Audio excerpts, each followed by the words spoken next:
नमस्कार, जय बागेश्वर धाम। रात के तकरीबन 11 बजे हैं और प्रश्नोत्तरी होनी है अभी, जिसके लिए आप देख रहे होंगे भीड़ आ चुकी है। तो आइए हम आपको दिखाते हैं प्रश्नोत्तरी, और प्रश्नोत्तरी को हम 2 पार्ट्स में दिखाएंगे। तो आप देखिए पहले फर्स्ट पार्ट, इसके बाद में आएगा दूसरा पार्ट।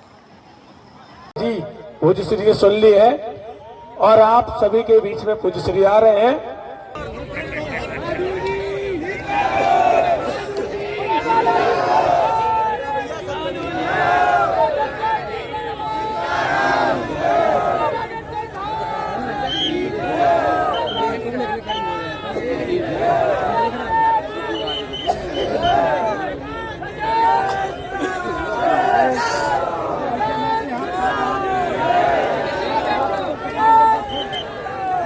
ये पीछे वाला पूरा खाली करवा दो, ये पीछे वाला पूरा ये सब खाली करवा दो। वॉलंटियर ये खाली करवा दो पूरा।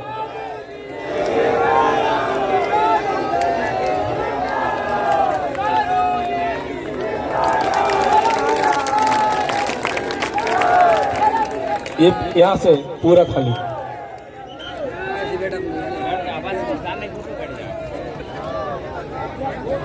सभी लोग बैठ जाएं, जो पीछे भी हैं आप लोग बैठ जाएं, सभी लोग बैठ जाएं, सभी लोग बैठ जाएं।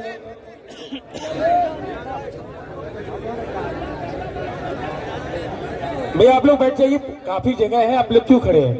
आप लोग खड़े रहेंगे तो पीछे वालों को नहीं दिखेगा। बैठ जाइए आप लोग, बैठिए सभी लोग, सभी लोग बैठ जाएं।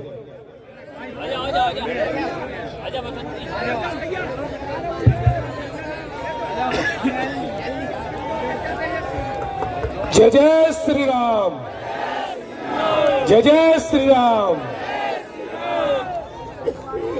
सभी लोग बैठ जाए। आज का प्रथम दिवस का प्रश्नोत्तरी का दरबार प्रारंभ हो रहा है। आप सभी बैठ जाएं। केवल धर्म को लेकर जो भी आपके समस्याएं हैं, उन समस्याओं का समाधान, आपके मन में जो भी विचार है, आप अपने विचार पूज्य श्री के समक्ष रख सकते हैं और उन सवालों का जवाब पूज्य श्री आपको देंगे। तो सभी बैठ जाएं, व्यवस्था बनाए रखें। बड़े भाव से सभी जयकारा लगाएंगे और फिर इसके बाद दिव्य दरबार प्रश्नोत्तरी का प्रारंभ होगा।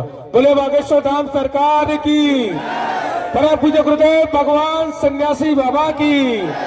जय जय श्री राम, जय जय श्री राम, जय जय श्री राम। नमः गुरुभ्यो गुरुपादुकाभ्यो नमः प्रेभ्यः परपादुकाभ्याम् आचार्य सिद्धेश्वर पादुकाभ्यो नमोस्तु सीतापति पादुकाभ्याम् लोकाभिरामं रणरंगधीरं राजीवनेत्रं रघुवंशनाथं कारुण्यरूपं करुणाकरन्तं श्रीरामचन्द्रं शरणं प्रपद्ये।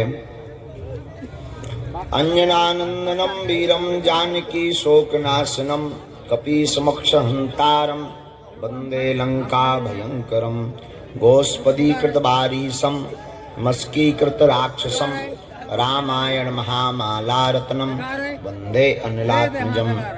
जय राधा के प्रेम धन, जय जय नवल किशोर, जय गोपी चितचोर प्रभु, जय जय माखन चोर। तुलसी वृक्ष न जानिए, गाय न जानिए ढोर, मात पिता गुरु मानुष न जानिए, यह सब हैं नंद किशोर। बोलो रामचंद्र भगवान की, श्री सीताराम भगवान की, बागेश्वर धाम की, श्री चंडी माता की, बीजासेन माता की, ठेंगे वाले बब्बाजू की, अपने अपने मताई बाप की, जैसी नगर के पागलों की, 11 बजे रात के बैठे जितने पगला आप सबकी। कैसे हो? हम लुढ़क गए थे, लुढ़क वो जाना, कथा से आए सो गए, अबे हमें जगाओगे, उठो। हमने कहा सुबह हो गई का? बोले नहीं, रात। हमने कहा मान लो रात, बोले आओ 11 बज गए। हमें लगे सुबह के अब बज गए। चटपट चटपट जो है चले आए। तो अति देर हो गई, 1 घंटा। 10 बजे आऊं ना तो 11 बज गए का कि नहीं बजी? तुम आए बज गए हुई, हम आए नहीं बजे। हम तो अपने टाइम ही पे हैं। तो खूब देर तक कथा चली, खूब आनंद आ रहा है। जैसी नगर में सब खुला हुआ मैदान है, बहुत आनंद आ रहा है। और हमारे आकाश में खूब अच्छी व्यवस्था भी करी। बोले गुरुजी आप खूब विश्राम किया करो।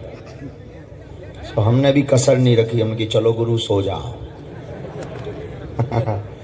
कैसे हो? आनंद है? जय हो कक्का हरो तुम आई। हो ही आनंद, रहना ही पड़ेगा आनंद को। हम एक जगह कह रहे थे, ऐसी रात को बैठे थे, हमने कहा सीताराम सीताराम सीताराम कहिए, जाही विधि राखे राम ताही विधि रहिए।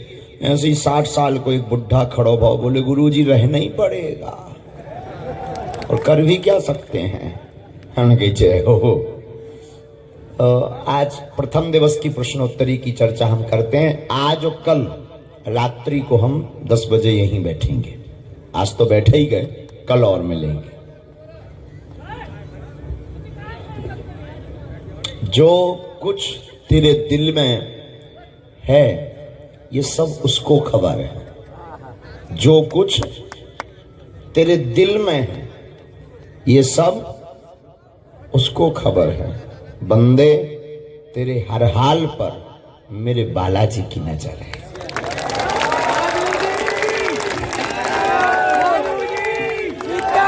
साधु जी, ओ साधु जी, सीताराम। अच्छा ये तरफ एक नई बात देखने मिली। पूछो का? भैयन की आवाज तेज, माता जी हन की डाउन। अन्य जगह ऐसा कि इनकी विचारों की डाउन, माता जी हन की बड़ी तेज। हम बैठे बैठे सोच रहे थे ऐसा क्यों। हमने कहा यहाँ का आदमी डरता नहीं है।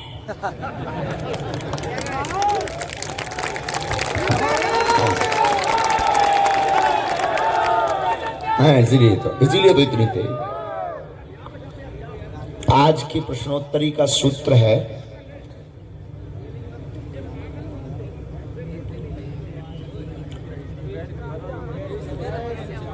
परमात्मा खोजने से नहीं मिलते, भगवान खो जाने से मिलते हैं। भगवान खोजने से नहीं मिलते, भगवान में आप खो जाओ तो परमात्मा मिलेंगे। और हम लोग क्या करते हैं, हम लोग खोजते हैं। एक जने हमको मिले, बोले गुरु जी भगवान कहाँ मिलेंगे।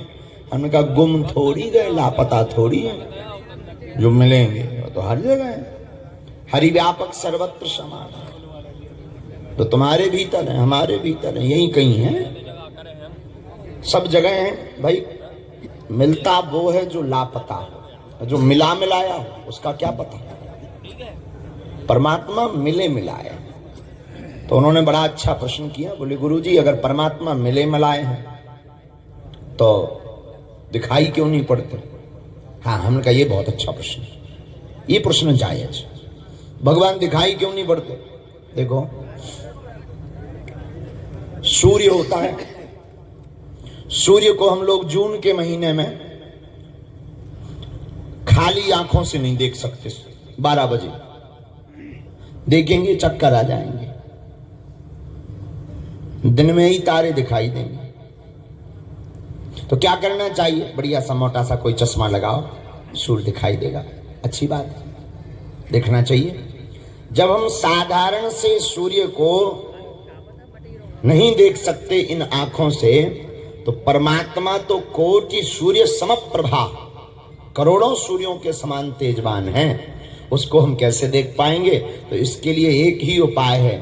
अगर काम की नजर से देखेंगे तो परमात्मा दिखाई नहीं पड़ेगा, लेकिन राम की नजर से देखेंगे वो तो सर्वत्र दिखाई पड़ेगा। इसको फिर शास्त्रों में सूत्र दिया, इसका भी एक बहुत अच्छा सूत्र दिया। बोले जैसी दृष्टि वैसी सृष्टि, जैसी नजर वैसा नजारा। आप जैसा भाव रखोगे दुनिया आपको वैसी ही दिखाई पड़ेगी। जैसे गाय चराने वाला जब बाहर जाता है तो उसी ट्रेन में सब प्रकार के लोग बैठे होते हैं, बिजनेसमैन बैठे होते हैं, सब प्रकार के लोग, गाय चराने वाला भी बेचारा बैठा रहता है। लेकिन सबकी नजर बाहर जाती है तो वो कोई बंगला देखता, कोई गाड़ियां देखता है, कोई रोड सड़कें देखता है, कोई इलेक्ट्रिक पोल देखता है। लेकिन गाय चराने वाला यही देखता कि यहाँ पर चारा बहुत ज्यादा है, चारा बहुत ज्यादा है, यहाँ होती हमारी गैयां बहुत खाती। देखो तो इधर कोई खाता ही नहीं, कोई जानता ही नहीं, यहाँ चरवाहा भी बहुत कम दिखाई पड़ रहा है। भाई उसकी नजर तो वही है, जिसकी जैसी दृष्टि उसे वही दिखाई पड़ता है। जैसे एक हमारे पंडित जी हमारे साथ रहते थे, अब तो नहीं है, जिंदा तो हैं पर साथ नहीं है। आप लोग गलत मत समझ जाना कि बिल्कुल ही तापदय हम, नहीं हैं, साथ नहीं है, घर पे रहते हैं। हमारे साथ रहते थे, वो जेसीबी का काम करते थे, जेसीबी चलवाना, घंटों पर बुलवाते थे फोन से। हमारे साथ वो कथाओं में जाते थे, हम लोग चर्चा करते थे कितना अच्छा मंदिर है, कितने अच्छे लोग हैं, कितना अच्छा लग रहा है। वो चर्चा करते थे जेसीबी नहीं दिख रही है, और उन्हें जेसीबी धरी दिख जाए तो तुरंत दौड़ कर कहते थे यार ये वाली तो 210 है। हमने कहा ये 210 क्या है? बोले गुरुजी जेसीबी में होती है। तो हमने कहा, हम फिर मन में सोचने लगे कि आदमी जिस चीज से जुड़ा होता है उसे वही नजर आता है। जैसे एक आदमी के पास घोड़ा था, घोड़ा, और रहा होगा जेसी नगर वाले के पास। जेसी नगर में रहने वाले चंगीलाल के पास था घोड़ा, लेकिन घोड़ा भी बड़ा खतरनाक, जेसी नगर का भी तो है, सो खतरनाक तो हुई ही हुई है। घोड़े को आदत थी हरी घास खाने की। अब जून के महीने में हरी घास कहां से लाएं? बड़ा परेशान, 10 दिन से उसने भोजन ही नहीं किया, हरी घास खाएगा घोड़ा। तो जो घोड़े का मालिक था उसने सुना कि कुछ महात्मा आए हैं, महात्माओं के पास जाएं, कोई ताबीज बनवा लें, शायद घोड़ा सुधर जाए। तो एक महात्मा जी प्रवचन कर रहे थे, बोले गुरु जी आप ऐसी कोई ताबीज बना दो कि घोड़ा को बांध दें, वो खाने लगे सूखी घास।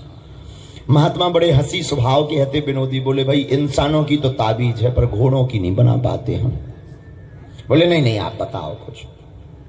महात्मा बोले एक काम करो, ताबीज की जरूरत नहीं है, एक तुम्हें अकल बता देते हैं।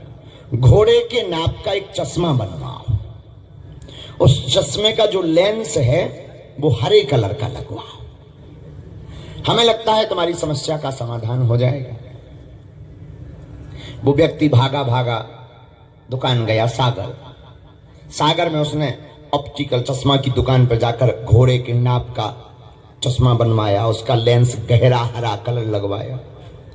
दूसरे दिन चश्मा लेकर आया, सूखी घास डाली, घोड़े ने नहीं खाई, लेकिन जैसे ही चश्मा बांधा तो अब घोड़ा तो घोड़ा ही है। चश्मा बांधते ही उसे सूखी घास हरी नजर आने लगी, सो घोड़ा खाने लगा। व्यक्ति बड़ा प्रसन्न, हाथ में मिठाई लेकर महात्मा के पास गया, आपकी कृपा से हमारी समस्या का सॉल्व हो गया, समाधान हो गया, समस्या हमारी गुरुजी निपट गई। घोड़ा हरी घास की जगह सूखी ही खाने लगा। महात्मा ने बड़ा अच्छा जवाब दिया, बोले सुनो, इसमें महिमा हमारी नहीं है, समाधान हमारा नहीं, समाधान तो चश्मे के गिलास का है। वो हरे कलर का लगा दिया तो सारा संसार उसे हरे कलर का दिखाई पड़ रहा है। यही हम लोगों का है, हमने अपनी आंखों पर जैसा चश्मा लगा दिया है हमको पूरी दुनिया वैसी ही दिखाई पड़ती है।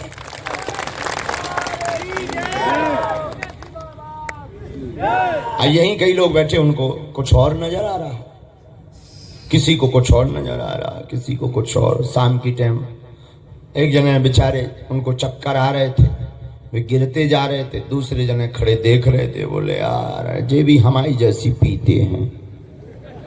बोले उन्हें यही नजर आ रहे हैं। बोले लेकिन इन्होंने ज्यादा ही ले ली, इतनी नहीं पीनी चाहिए, 2 पौवा कम पीते। तो बाद में पूछा कि भाई इतनी क्यों पी रहे? अरे बोले हम पिए नहीं हैं, हमारी तबीयत है खराब। बोले तो ठीक, लेकिन दूसरे खड़े थे, उन्हें लगा इन्हें चक्कर क्यों आ रहा है? बोले जमीन है खराब, क्योंकि वो PWD के इंजीनियर थे, उन्हें रोड डिस्टर्ब दिखाई देता था। तो अपने अपनी नज़र है, सबको अपनी अपनी नज़र से दिखाई देता। एक जर्नलिस्ट पत्रकार हमारे पास पढ़े लिखे आते थे, वो बोले ऐसा हो सकता है। हमने कहा नज़र का खेल है, जो जिस नज़र से देखेगा वो सब कुछ हो सकता है। तो आपसे भी रात्रि काल में प्रार्थना है कि नज़र बदलें, नज़ारे बदलेंगे, दृष्टि बदलोगे सृष्टि बदल जाएगी। सीताराम। अब प्रश्नोत्तरी की चर्चा हो जाए। आप वहीं बैठे रहना, बैठे बैठे हाथ खड़े करना, आपके पास माइक आएगा। प्रश्न अबे नहीं, अबे धर लो, अबे काम है बेटा हाथ। तो प्रश्नोत्तरी में निजी प्रश्न नहीं करने के। गुरु जी हमारा पेट परात, पड़ोसी परात, लुगाई परात, ये नहीं पूछना, ये नहीं पूछना, ठीक है। हाँ, तो कुछ और मतलब आध्यात्मिक प्रश्न, राम कथा से संबंधित, कृष्ण कथा से संबंधित, हनुमान जी से संबंधित, कुल देवताओं से संबंधित, पूजा से संबंधित, पाठ से संबंधित, व्रत त्योहार। हम ऐसा नहीं कहते कि हमें सबका ज्ञान है, पर जितना है वो बताएंगे। नहीं आएगा सो कल बताएंगे। कौन हमने तो थोड़ी कह दिया कि नहीं नहीं हम सब बताएंगे। तो जो हमें गुरु कृपा लगेगी हम आपको आपके प्रश्न का उत्तर देंगे। बैठे बैठे आप हाथ खड़ा करेंगे, आप तक माइक आएगा तो चर्चा हम सुन। बोले हम लड़कन पे कभी कोनो चाय तो पिवा बेटा, हम तुम्हारे यार ये अतिथि आए, पिवाओ चाय, सो के आए, चाय पीते रहना चाहिए। केटली गर्भ संभूतम शक्कर पत्ती मिश्रितम कप मध्य विराजते देवी ओम चाय चंडकाय नमो नमः।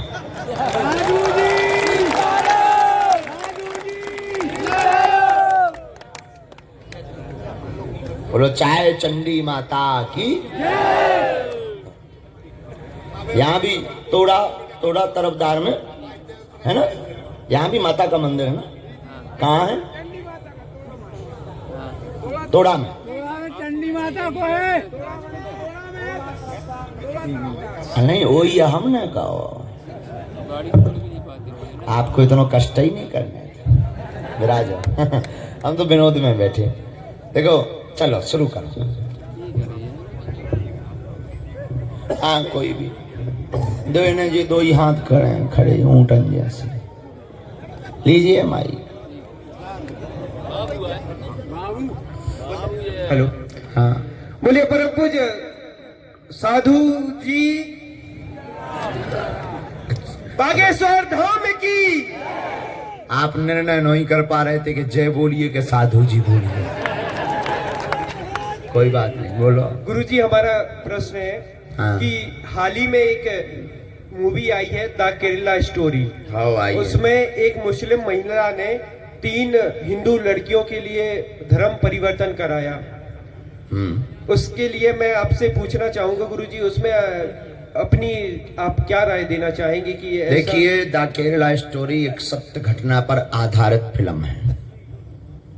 ये देश की वर्तमान परिस्थिति है और हम सब हिंदू सोए हुए हैं, समझ नहीं पा रहे। लोग हमसे कहते हैं कि आप भड़काऊ बयान देते हैं, आप भड़काऊ बातें, विवादित बातें करते हैं, पर प्रायः हमारी बातें भड़काऊ नहीं अपितु हिंदुओं को जगाऊ वाली बातें होती हैं। दूसरी बात, जो हुआ है वो उस मूवी में दिखाया जा रहा है, जो हो रहा। तीसरी बात, हम सब हिंदुओं का यह दुर्भाग्य है कि उस मूवी में जो जो बताया गया वो एक एक अक्षर सा सत्य है। जब तक भारत के प्रत्येक मंदिर हिंदुओं को यह शिक्षा नहीं देंगे कि सनातन क्या है, हिंदू क्या है, तब तक ऐसी घटनाएं घटती रहेंगी और ऐसी फिल्में बनती रहेंगी। इस फिल्म से समझ जाना चाहिए कि अब हमको जो है जग जाना चाहिए। हमारी बहनों को तो खासकर ये जो है जान लेना चाहिए। स्वधर्मे निधनम श्रेया पर धर्मो भयावहा। गीता में भगवान श्री कृष्ण पार्थ अर्जुन से कहते, अर्जुन स्वधर्मे निधनम श्रेया, अपने धर्म में मरना ठीक है, दूसरे धर्म का विचार करने से। इसलिए दूसरे मजहब और पंथ के व्यक्ति पर उतना ही भरोसा करना चाहिए जितना हमको समुद्र में डाले हुए सिक्के पर भरोसा है मिलने का। सीताराम। ठीक है प्यारे, धन्यवाद। Thank you very much. हाँ, कोई भी किसी को भी देते जाओ, एक एक करके देते जाओ। जी बहन, पीछे वाले भाई साहब को दे दीजिए। भी दोनों हाथ खड़े किए, 2 उंगलियां। जी बहन। सीताराम गुरुजी। सीताराम। बागेश्वर धाम की जय। गुरुजी, हमारा एक प्रश्न है। आज्ञा। जितनी भक्ति करो भगवान उतनी परीक्षा का ले। वाह, ताली बजाओ। क्या नाम है बहन? बहुत सुंदर प्रश्न है आपका। सुनिए, पेपर वही देगा जो पढ़ेगा। जो पढ़ाई ही नहीं करेगा वो क्या खाक पेपर देगा?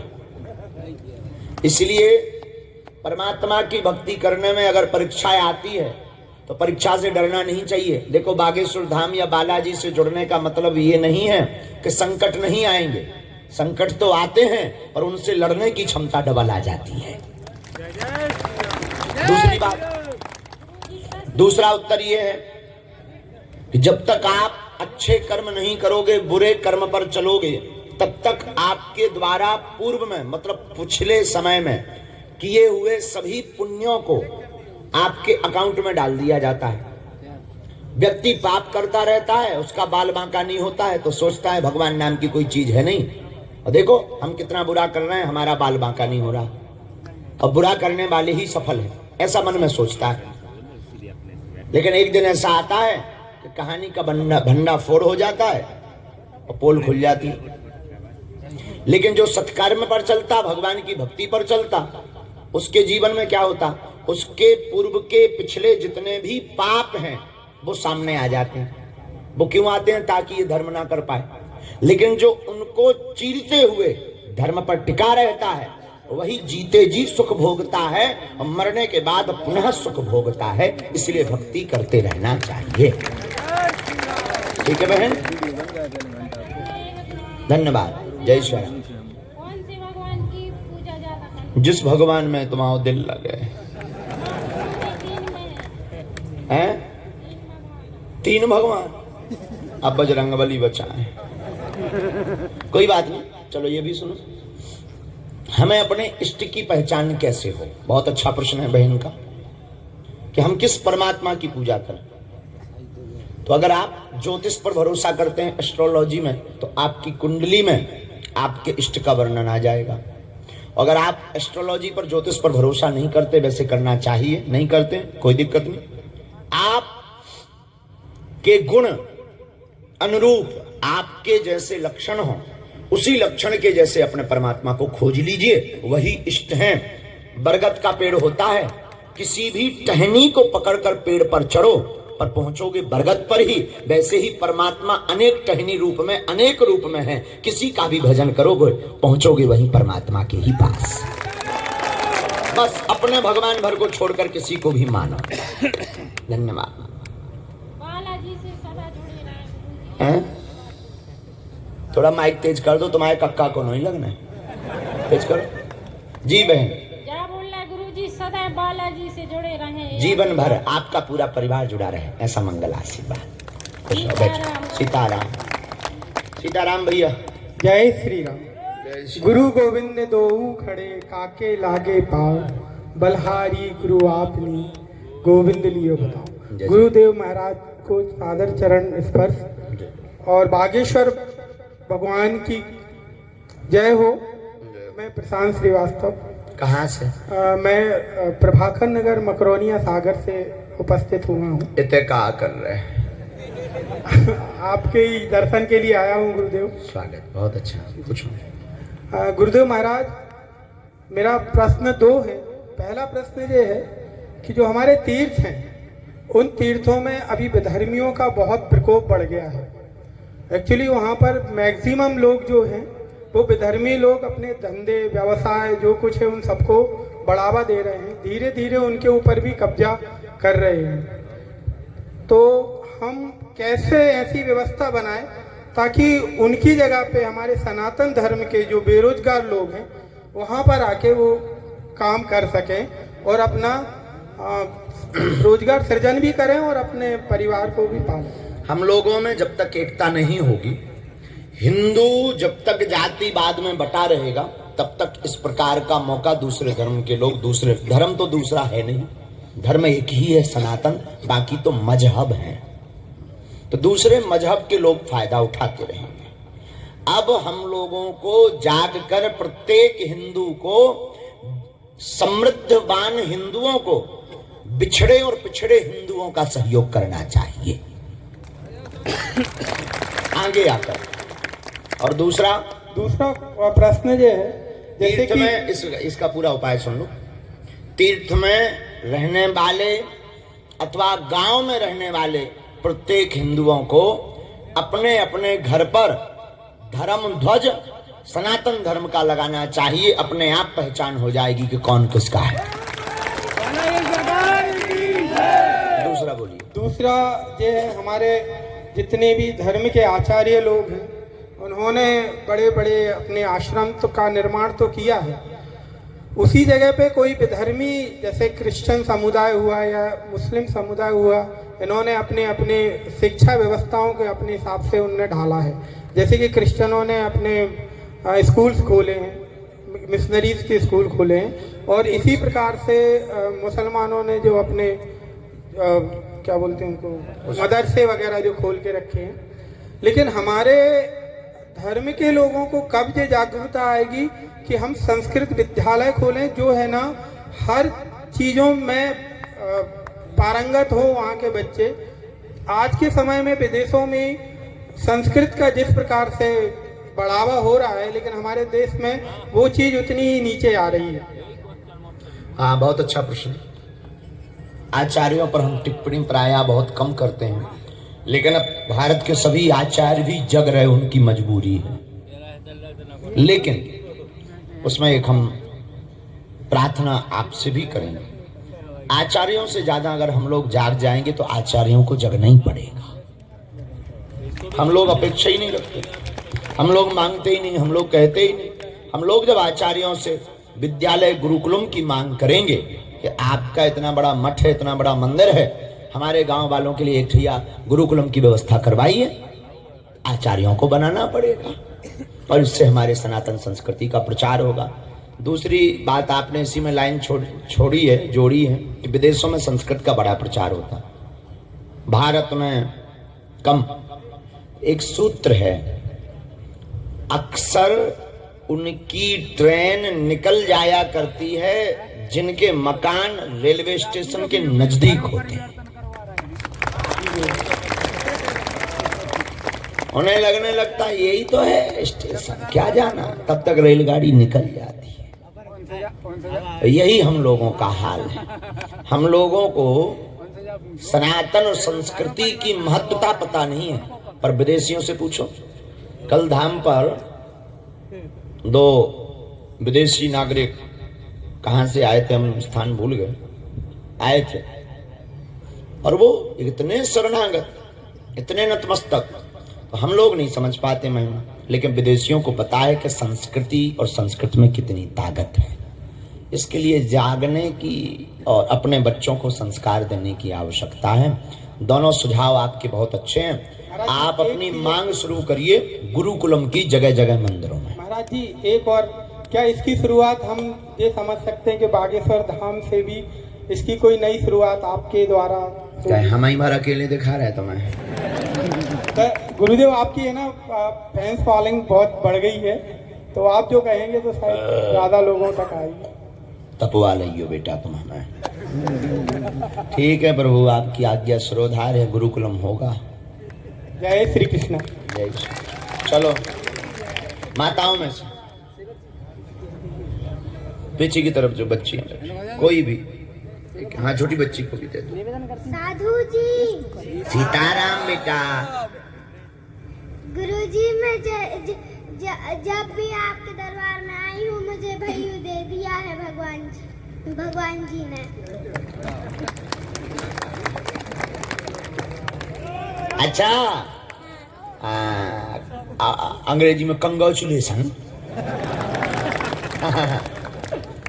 बधाई हो। सीताराम सीताराम, बैठ जाओ। सीताराम। कहाँ से हो तुम? हैं?